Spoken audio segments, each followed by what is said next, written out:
Hey, what's up, everybody? True Boxing here. Thank you for coming back to get hit with the truth. So today we are doing the 2023 top 10s as we look at my 168-pound super middleweight division, and this is going to be the fighters on the bubble. Before we get into that, if you could smash the like button, leave a comment, or subscribe to the channel, I really do appreciate any and all support that I can get as I continue to build my channel here. So the fighters on the bubble are the fighters that are on the verge of busting into the top 10. You know, whether it be based on opportunities that we know are coming, or if it's going to be where they're ranked, or because they're a big name, and it could be all three, it could be two of those, could be one of those, just depends. So no particular order, let's start and look at the fighters that are on the bubble, starting with undefeated William Skull. William Skull is the IBF's #1 ranked contender right now. Went over his resume, hasn't really done much yet, but being the IBF's #1 contender at 168, it says something and it could say nothing, because Vladimir Shishkin came in the year as the #1 ranked contender. He's dropped to #2 since. And Canelo is the undisputed champ, and none of the governing bodies really force him to defend his belt against mandatories. And Canelo doesn't like fighting guys that don't have big names, or haven't established himself. So William Skull is one of those guys that hasn't really established himself, hasn't really beaten anybody. I doubt he gets a shot at Canelo, but maybe he can earn a mandatory shot or an interim fight with, say, Vladimir Shishkin to kind of move himself into that prime position and to make himself a player. So we'll see what happens with William Skull. Next is Diego Pacheco, who's the WBO's #2 contender. He's undefeated. He had a solid year. Finished it by beating veteran Marcelo Coceres, who's a former world title challenger. He got a decision over him. I thought he should have knocked the dude out if he was really on the, really on the serious mix. But Pacheco, even at a young age, is ranked #2 in the WBO. Again, Canelo can fight whoever he wants, so maybe Pacheco can get a final eliminator or a mandatory fight, or get somebody to jump in the ring with him that is willing to take a challenge and move up the ladder. And like I said, a final eliminator might be it, but Diego Pacheco could very well find himself in a top 10 spot by the end of the year. Next up is undefeated Vladimir Shishkin, who dropped out of the top 10. He's the IBF's #2 contender. Basically, him waiting around for a title shot and not fighting significant competition dropped him out.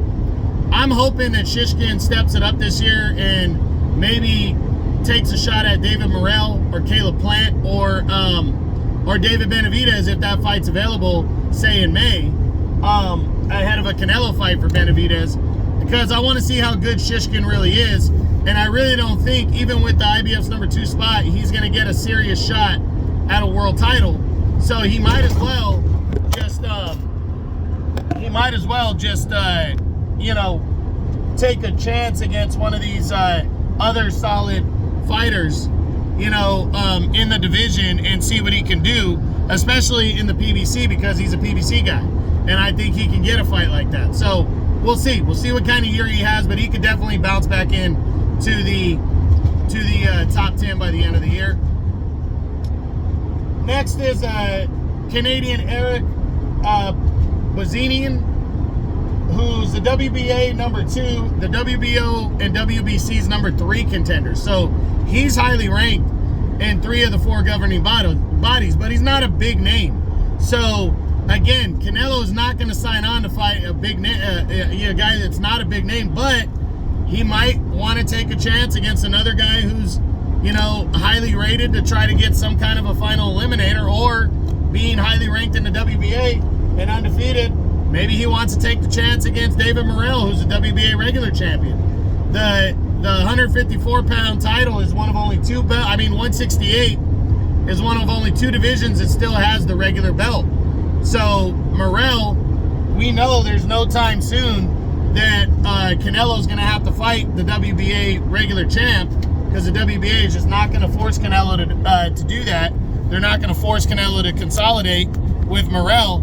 So this is, Bazinian could have an opportunity opportunity here. I mean, he's coming off of victories over Marcelo Coceres, former world title challenger, and he also, was it Coceres? No, he got a majority decision over Alantes Fox. I think that was him.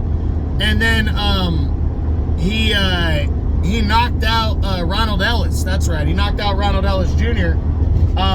You know, something that that wasn't done by he did it faster than David Benavidez did it a couple years ago. So but Bazinian might be able to get some kind of final eliminator or some kind of fight like that, or take the chance against Morrell and see what happens. But I really do think that Bazinian can make a splash this year and maybe bust into the top 10 by the end of the year. Then there's Padraig McCrory, who's the WBA's #3 contender. McCrory has a huge opportunity right out the gate when he fights Edgar Berlanga at the end of February. Berlanga is a guy that's, you know, that's right around the top 10 himself, undefeated, and has a name. And McCrory, a victory here, could shoot him straight up to the top of the WBA and potentially get him a shot. So we'll see what happens with McCrory. I personally think he's going to lose to Berlanga, but I think he's got a shot, and that's all you need is the opportunity. So we'll see. Then there's Yuel Hernandez, who's the WBA's #4 contender. Another guy that hasn't really beaten anybody. He's got a loss in his career a few years back.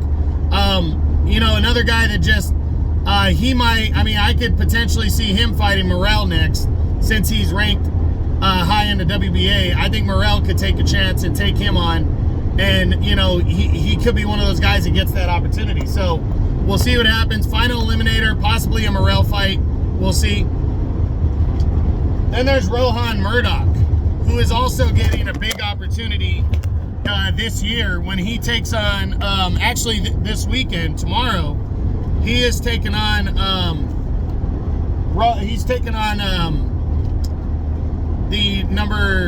God damn it, I'm forgetting his name. He's taking on Christian Mabili. I'm picking Mabili to beat him, but Rohan Murdoch has the opportunity. He's ranked #9 in the IBF, but the opportunity against Mabili is a big deal, and we'll see what happens. And then finally, we got Bektamir Melikuziev, who is the WBA's #6 and WBO's #7. Melikuziev is a guy that's right on that verge of busting into the top 10. He lost that fight in an upset knockout against Gabe Rosado a couple years back. He has since avenged that loss. He did that this past year. He got a clean 10-round unanimous decision over Rosado, and then he went on to knock out former world title challenger Alantes Fox. So Melikuziev is a guy, 13-1, 10 knockouts. He's still talented as hell, and he's still ready. And I hope Melikuziev can bust into the top 10 this year and stay busy. And I hope one of these other guys wants to fight him, and he can get a decent opportunity in 2023. So that's it. Those are my fighters that are on the bubble at the 168-pound super middleweight division. I hope you enjoyed the video. If you did, smash the like button, leave a comment, or subscribe to the channel. I appreciate any and all support. This is True Boxing. You've been hit with the truth.